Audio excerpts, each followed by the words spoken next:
My husband, who has been domineering and bossy, suddenly threw soup at me. I was stunned as the hot liquid splashed on me. Huh? What are you doing? What's with the soup? Huh? It's just like usual. The taste of the soup is certainly no different from usual. The ingredients are also prepared exactly as my husband specified, so it should not taste bad at all. No, I can't eat this soup. I can't believe you're making bad food when I'm the one who's supporting us with my money. It's clear that my husband just wants to find fault. What's wrong with splashing bad soup? If you have a complaint, then leave. Well, with no job, you probably have nowhere to go anyway. I had reached my limit. It's impossible to stay married to a man like this anymore. Wiping the soup off my face with my hand, I took a deep breath and said, "Fine, I understand. I'll leave." Afterwards, my husband left the house and resorted to relentlessly making harassing phone calls to me. My name is Avery. I'm a working wife in the 3rd year of our marriage. Before getting married, I used to work at a publishing company. I was in charge of editing mystery novels and worked hard every day as an editor. It was at that time that I met Daniel, who would later become my husband. I worked at a major printing company that was a business partner of ours, and we got to know each other through work. After receiving Daniel's persistent advances, we decided to get married in our 2nd year of dating. During his proposal, Daniel said, Avery, if we get married, would you consider quitting your job? Huh? Daniel, why? I can support us with my income alone, and I want my wife to take care of the household. But certainly at that time, I was completely exhausted from the demanding job at the publishing company. Still, quitting my job required courage. Seeing me hesitate, Daniel said, Avery, didn't you say you wanted to try writing your own works? How about using this opportunity to do some writing while being a homemaker? Is it okay? I'm happy that I can also pursue my dreams. Upon accepting Daniel's proposal, I decided to quit my job at the company, and after getting married, I became a full-time homemaker. While managing household tasks, I also dedicated myself to writing in front of my computer. Turning the mystery novels I had dealt with as an editor into actual written books turned out to be much more challenging than I had imagined. However, since it was something I had always wanted to challenge myself with, there was also a sense of enjoyment. I had to express my gratitude to Daniel for allowing me to pursue what I wanted to do. I made sure not to neglect my household duties while being thankful to my husband. But gradually I began to see some shadows in what had initially been an unhappy married life. Daniel began to constantly find fault with my household chores. One day, as usual, I was preparing dinner and waiting for his return when Daniel came home late. "Welcome back. You were late today." I greeted him with a smile, not showing any displeasure. However, Daniel frowned as he looked at the dishes arranged on the dining table. Huh? Fish today? Yes, fresh fish was on sale. Right after I answered, Daniel let out a deep sigh. What's this? I wanted meat today. I don't want fish at all. Huh? I was taken aback, and Daniel pushed the plate towards me. Leave this for you, Avery, and make me a meat dish. Even if you say that. Come on, isn't it a wife's duty to quickly prepare what her husband wants to eat? With that said, I couldn't respond with anything. In the end, I had to make another dish using the frozen meat that day. Furthermore, Daniel didn't do any household chores. Even when he had a day off and was at home all day, he would play games on his phone, ignoring my busy work. I couldn't stand it any longer and decided to talk to him. Hey, Daniel, if you have some free time, could you help me hang the laundry? Huh? Why me? My husband looked at me with an incredulous expression. Well, today's your day off too, and it seems like you don't have any plans. When I responded like that, Daniel sighed and called me over. Listen, I work outside every day, unlike you. Don't you think I deserve a break on my day off? I do household chores every day, and I also write. Upon hearing this, Daniel chuckled dismissively. That's not worth a cent, is it? I'm the one earning, and you're just living off my money, right? Yes. In that case, at least do the household chores perfectly. Don't ever think of making me do them again. I understand. I was frustrated, but as Daniel said, I wasn't the one earning money. I felt a sense of obligation for being a homemaker, so I had no choice but to follow what Daniel said. Was it from around that time? He started saying that he was busy with work and the days he was away from home increased. On weekdays, he often worked overtime, and there were also many instances of him working on weekends. Every evening when he returned from work, without fail, he would nitpick and complain about things like, "The cleaning here isn't thorough," or, "You're not hanging the laundry properly." sometimes he even woke me up from sleep just to point out my mistakes. On this day too, I was woken up at 1 a.m. "Hey, Avery, wake up." Huh? What? In my groggy state, I panicked, and Daniel spoke with an irritated tone. "The floor cleaning is inadequate. Redo it now." Huh? Right now? I vacuumed the floor earlier this afternoon. "It's still dirty. Just get up and clean the floor." This is... Daniel stood with his arms crossed, keeping an eye on me. I ended up cleaning the floor in the middle of the night, even though it wasn't dirty. "I'm going to take a bath and sleep. Don't sleep until you're done." Saying this, Daniel passed by me. At that moment, I caught a scent of woman's perfume that I didn't recognize coming from him. I was briefly unsettled, but it didn't seem like the right atmosphere to confront him. It must have been transferred from someone at the office, right? Deciding to think that way, I continued with the late-night floor cleaning.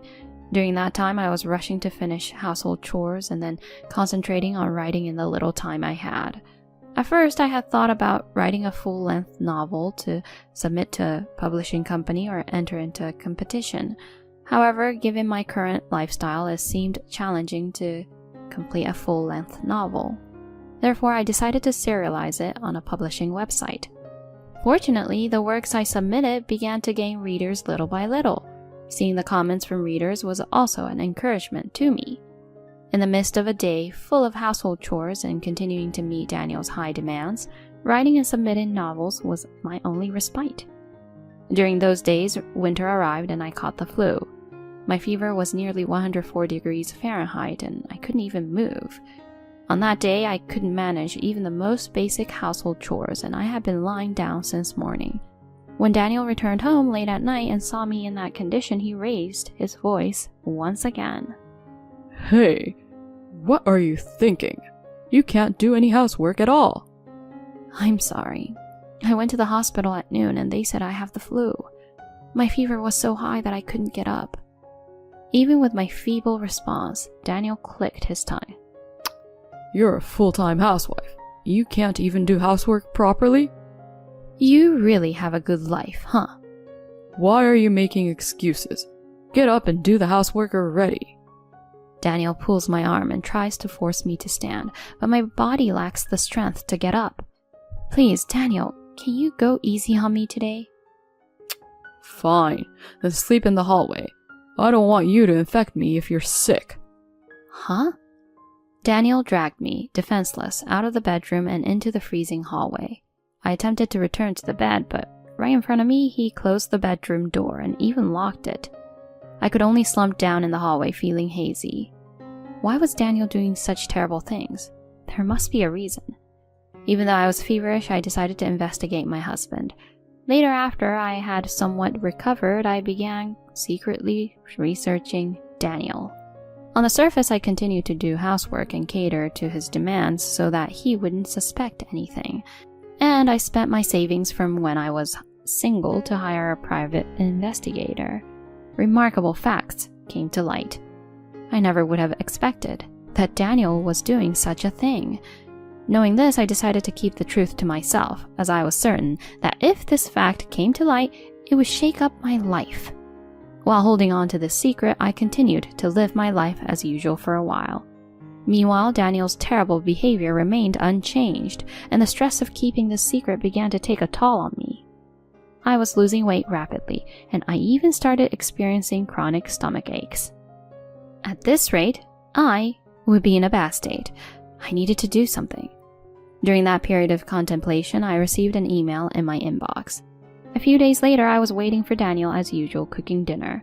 I prepared dishes that were Daniel's favorites. I hope he won't complain today. I wished that as I arranged the meal to match Daniel's arrival time. Hey, I'm back. My husband returned home after 10 p.m.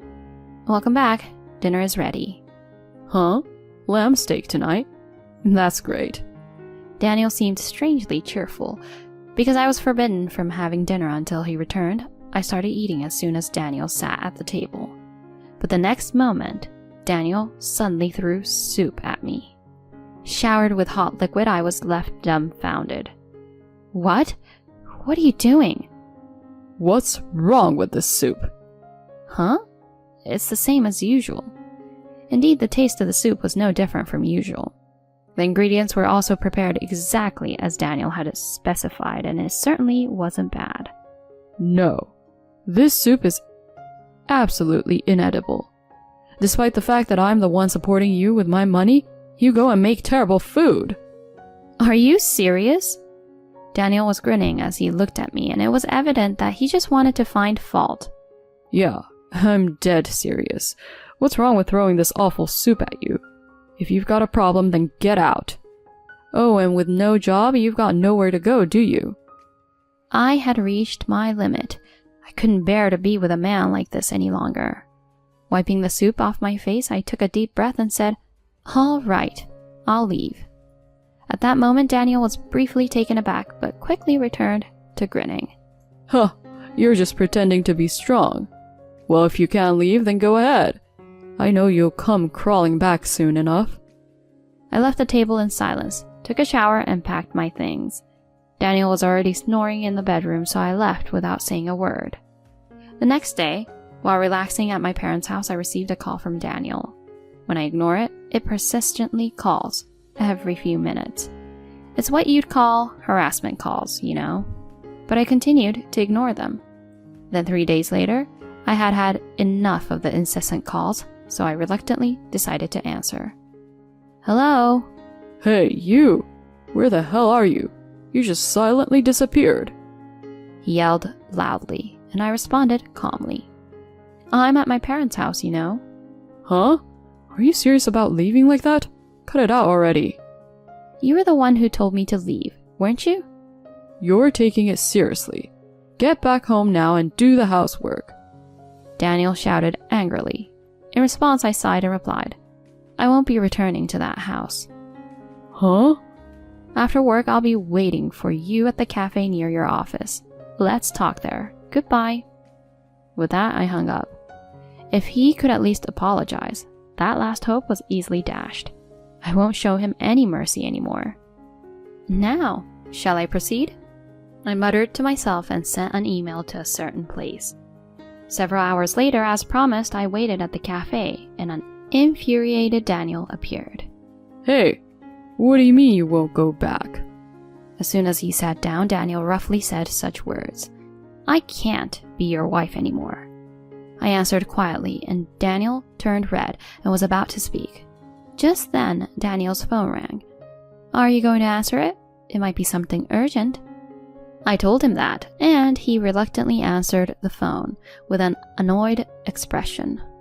Eventually, his face turned paler and paler as the call went on. When the call ended, he opened his eyes wide, turned pale, and covered his mouth. What's wrong? Did you get fired after all? Huh? Daniel suddenly turned to look at me, and I gazed at him directly. You got caught cheating with the president's daughter from one of your business partners, didn't you? That's why you got fired, right? Yes, the fact I had uncovered through a private investigator was indeed this. Daniel was having an affair with the daughter of a business partner's CEO, hiding his marriage. I had obtained photographic evidence of this through a detective. What? How do you know about that? Well, I'm the one who reported that fact to your company, you know. What? I smiled at the shocked Daniel. Meanwhile, he was at a loss for words. Do you even know what you've done? Yes, I'm well aware. By the way, I also reported the details to the president of your business partner. He was quite angry and wanted to hear all the details, so I also gave him the evidence of your affair. What? At that moment, Daniel's phone rang again. When I encouraged him to answer it, he trembled and picked up the phone. From the call, the voice of a young woman could be heard, shouting while crying. It seems that Daniel's affair partner is in a state of panic. Daniel almost couldn't say anything and hung up the phone with a pale face. Poor thing, even the woman who was your affair partner. She was just deceived, after all. You lied to her, saying you were single. You? When did you find out? Daniel asked in a fluster, and I answered calmly. It was just about a month ago. At first I thought I'd keep it to myself, because you see, if this were to become evident and you were to lose your job, it would mean I couldn't support myself either. That's right. You're living on my money. What do you think you're accomplishing by doing this? You'll end up in a dire situation too. With a bright face, Daniel lashed out at me. To him, I calmly responded, Well, if that's the case, don't worry. I have my own income. Huh? I explained to a stunned Daniel. I had been posting mystery novels in between household chores. Moreover, it gained a large number of fans, and as a result, it's being turned into a book. The email that arrived while I was troubled by my husband's affair was the news of its adaptation into a book. Additionally, this was one of the reasons why I chose to get a divorce this time, believing that I could become independent. What? What's that? Then you better support me next time. Because of what you did, I might lose my job, you know? At that moment, I splashed the water from the glass onto Daniel. What are you doing? It's cold, isn't it? Be glad it wasn't hot soup. We're getting a divorce. I'll charge you $20,000 for the affair, so pay up, you scumbag. Daniel, while in a panic, pleaded not to get divorced. I shrugged it off and left the cafe without further ado. Later, Daniel and I got divorced. Thanks to the lawyer, the cheating fee was paid immediately and I received my share of the property. Afterward, Daniel got fired from his job. He's also facing a lawsuit from his affair partner and has to pay alimony. Because of that, he's burdened with an enormous debt, and now he lives in a rundown apartment. He works like a workhorse day and night. It's all his own doing, so I don't sympathize with him at all. As for me, I moved to a new apartment with the alimony and live comfortably. My novel, which was turned into a book, is doing well, and I'm currently working on the next one. From now on, I want to make an effort every day to fulfill my dreams while taking care of myself.